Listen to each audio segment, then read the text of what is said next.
আরে পোড়া কপাল, এইবারেও যদি ফসল ভালা না হয় তাইলে রানীর পেট ভরামুখী দিয়া।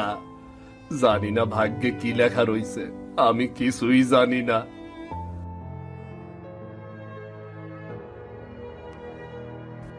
বাবা, এই দেখো, আমি একলা একলা কুয়া থেকে পানি আনছি।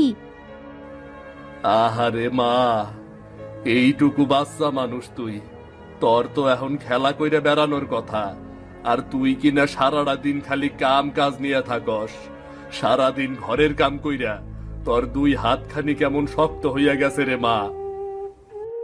বাবা, আমি যদি তোমার কষ্ট ভাগ না করি তাইলে আর কেডা করবো কও? মা তো নাই, মা তো সেই কবেই মইরা গেছে। আমি ছাড়া তোমার আর দেখবো কেডা কও?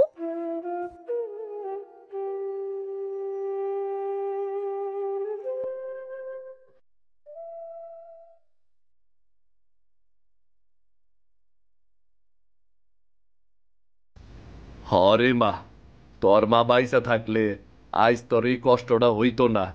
তরে একা লড়াই করতে হইতো না রে মা, একা লড়াই করতে হইতো না। বাবা, আমি যখন বড় হমু তোমারে অনেক অনেক ঘর বাড়ি বানাইয়া দিমু। তোমারে আর কষ্ট করতে হইব না। আরে মারে, তুই যে আমার কাছে ধন সম্পদের চাইতেও অনেক বেশি দামি রে। সৃষ্টিকর্তা যদি তোরে সুখে রাখে তাইলেই আমার সব কষ্ট মিথ্যা হইয়া যাইব রে, সব কষ্ট মিথ্যা হইয়া যাইব রে মা।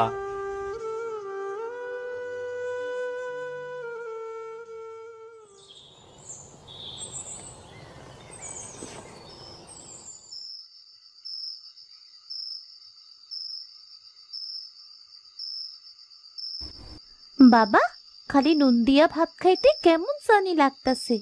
আমার পেটটার মধ্যে কেমন জানি টনটন করতাছে। মারে, এইবার ফসলই তো ঠিক মতো হইল না। বর্গার জমি তো, মালিক এইবার ভাগ চাইতাছে বেশি। আমাগো ভাগে যা পাইছি তা দিয়েই কোন রকমে দিন কয়টা পার করতাছি রে। আর এই জামাটার অবস্থা দেখো বাবা, রং জ্বল্লা গেছে, সিরাও গেছে।